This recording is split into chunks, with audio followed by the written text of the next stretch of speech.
So, yung pag-uusapan natin ngayong topic natin for today's video is about sa sa malagim na side ng self-improvement, which is nag-list down ako dito ng sa tingin ko important sa atin. So yeah.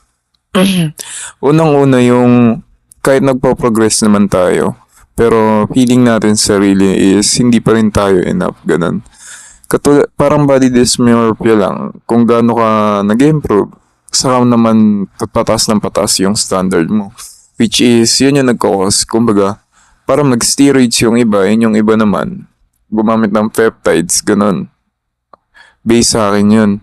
Tas isa pa dito, yun nga, yung parang, hindi ka na proud sa sarili mo, di ba? Na, ay, nakamit ko na to. So, ano na? So, kumbaga, hindi mo na binibigyan ng value yung mga bagay na nakakamit mo. Oo nga, disiplinado ka nga, pero feeling mo, nagiging obsessed ka na eh, obsessed. And minsan, problemado ka pa kasi sa tingin mo, naglalak ka, and minsan, naman, nagre-regress ka. Diba? Nagpo-progress ka. Tas minsan, umabot pa, diba? Nagigilty ka kasi na-miss mo yung workout, ganun. Or yung pagkain ng normal, minsan, di ba? Lalo na sa cutting pace natin. At saka, minsan pa yung rest day. So, yeah. Tapos, ito pa yung isang malalim na kinakompare mo yung sarili mo talaga sa iba. Which is, totoo naman, nangyari naman to, no? And hindi talaga maiwasan to. Lalo na sa gym, man. So, kaya, ito talaga yung pinaka itsura or pinaka pinagmumula ng problema, which is yung body dysmorphia. Thus, you fell behind even when you're already doing better than before. Yeah, katulad ko, dati ang mataba. And ngayon mapayat pa ako. And merong side sa akin na hindi pa rin ako, kumbaga hindi pa rin maganda yung katawan ko kasi madami found fats. Which is, totoo nga, nag-uubad ako ng damit. Minsan yung chest ko ganun, may lawlaw na balat. So yeah. Tas, eto pa, you slowly outgrow people and it starts to feel lonely. Which is totoo naman. Ang pinili mong daan talaga, magiging lonely yan kapag gusto mag-regress. Kasi wala naman tutulong sa sarili mo kung hindi ikaw lang eh. Diba? Kumbaga, ano nga to? Kumbaga, pinili mo yung daan na yun, panindigan mo, di ba? Tas, you build a version of yourself online that looks perfect, but it's not full truth, yeah. So, katulad nung akin, trinay ko mag-English YouTube, pero ang solely purpose talaga nun is to, fluent my English, di ba? Kasi, sino ba naman hindi may gusto nun, di ba? Na magkaka-English speaking ka or some shit.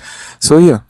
Tas meron pa, your confidence depend on your body, which is no pump equals no confidence. Oh, totoo to, nangyari to. Especially yung mga nakakasama ko sa gym, sabihin ko, tara flex tayo. Kahit ang program ko is shoulder and arms.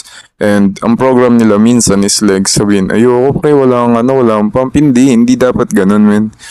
Kasi, pinagpagura mo yan eh. So, pakita mo sa atin, di ba? Ganun na ganun. Tsaka huwag kayong mahihiya kung magbibideo kayo tapos papakita nyo yung sarili nyo. Okay lang yan. Wala man judge sa inyo, lalo na sa gym. Meron mang konti. Pero sila na yung may problema dun kasi wala silang confidence na ganun kalakas para ilabas yung kung ano man ang nasa inyo. So, your chase, past result, the burnout, and feel like you failed. Oh yeah. Isa rin to. Nung nagka-cutting phase ako sa journey ko, is minamadali ko talaga siya. Sabi ko, hindi ako nakakita ng result. So, para ako nag-fail. So, ngayon naman, maganda naman na yung katawan natin, reasonable, which is between 85 to 86 kilogram na tayo ngayon. Malayo na tayo dati sa 120, roughly 35 kilogram din ang nabawas natin, yeah. Tapos, eto pa, you improve your body, but your insecurity stays the same. Which is sa akin, kung familiar kayo sa tinatawag kayong, oy, taba. Ganyan. Ako rin, former fat kid, di ba? haharap pa din ako dun. Kasi, sino ba naman naka-engrave na sa atin yun Kapag tinawag kang taba, haharap na taharap ka talaga, which is nakakalungkot, no? So, next naman, you don't know how to slow down because rest feels like failure. Oh, isa din to. Minsan may mga araw ako na nakikipag-hangout ako sa friends ko, tapos sasabihin ko na lang is, ano ba naman to? Inano ko? Binigay ko sa inyo yung time ko, tapos ganito lang yung makakamit natin. Hindi, i-treasure nyo yung pagkakataon na yun, men. Lalo na pag nasa gathering kayo, huwag kayo maging guilty, men. Pahinga nyo yung sarili nyo. Kailangan nyo yan. So, you start judging others and become way harder on yourself. Yes, isa pa to. Yun sinasabi ko, buti pa to. Nagsisimula na. Paano pa ako? Matagal na ako nagsimula pero wala pa rin akong nakakamit. Ganon. Kasi karamihan dyan, hindi naman lahat nabuhat ng consistent Kumbaga yung iba, ano lang, minsan lang bumuhat. So yeah, ewan ko kung ano yung perspective ko dun, pero parang ganun yung akin. Tapos, your life becomes all gym, all progress, and you lose balance. Ito yung mahirap, no? Mahirap. So, kung gusto nyong balansehin ang gym, work, or studies nyo, maging structured kayo sa gagawin nyo sa buhay. Kumbaga, i-structure nyo lang, tapos mag-experiment kayo ng time nyo, and then, yung consistency, ano na lang yan susunod na lang yan dun So, yung last natin is na topic na inano ko is, you think you need to become better to be accepted instead of realizing you are already enough to the start. So, yeah. Bakit mo pa babaguhin sarili mo kung alam naman sa sarili mo na enough ka na, di ba? So, yun. Kumbaga, ano ba, hindi ko kasi ma-internalize yung ano na to, pero something sa message na yun yung you think you need to become better to be accepted. Sa akin, mostly kasi hindi mo mararamdaman yun, ipaparamdam sa'yo ng tao yun Kasi kapag mataba ka, hindi ka talaga accepted sa society. Hindi naman sa sinasabi kong lahat Sa transportation pa lang Minsan, kapag haakit ka ng hagdan o kaya papasok ka ng elevator, kung malaki ka, mahiya ka talaga Kumbaga, nandun yung guilt sa sarili mo na ang taba-taba ako. Pero, ano kaya magandang gawin? May ganun kasing instances katulad sa akin na dati ako mataba. Nakita rin ako ng mataba na nasa harap ko. Dalawa kami magkatapat sa likod ng jeep. And nagbayad siya ng pangdalawaan. Sobrang plus size na neto tapos hinihingal na siya habang nagsasalita. So far, hindi ko na siya nakakasabay sa jeep pero ang laking inspiration niya, ang laking impact niya para sa akin, no? So yeah, which is dun pa lang na-realize ko, sabi ko, kapag hindi ako nagayos, wala talaga, magiging ganyan yung kalagayan ko at saka mauna pa ako sa parents ko. So yeah, kumbaga, etong part na to, ginawa kong better yung sarili ko. Tapos yung accepted part na yun is inano ko na. Kumbaga, sa akin na lang. Kumbaga, nung nagbubuhat na ako, iniisip ko na lang palagi, wala na bang pakialam tong mga to sa akin Kumbaga, ako nagagawa ng sarili kong standards na para i-accept ko yung sarili ko.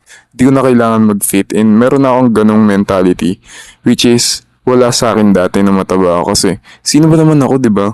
Wala naman akong nakakamit na kung ano-ano pero ngayon, grabe, nakakapag-influence na din ako ng mga tao.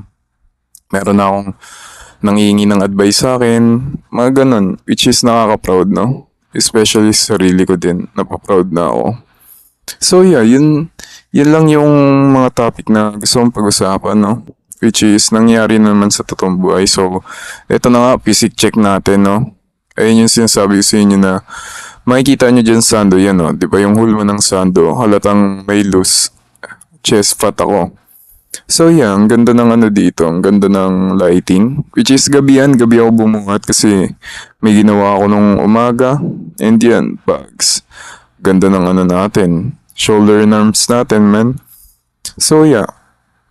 Maraming salamat kung nakarating kayo dito sa dulo ng video na to. So far yan lang muna, no? And next day natin is leg day. kayo mag-skip ng legs man. Maganda yung legs ako nagsabi sa inyo. Lalo na pag ginawa siya consistently, hindi na siya sasakit man. So yun, yan. Tas na yung Arnold pose, which is bagags man. Grabe. Grabe talaga. Baka try ko rin mag-post ng mga dati kong video, no? So, bye-bye!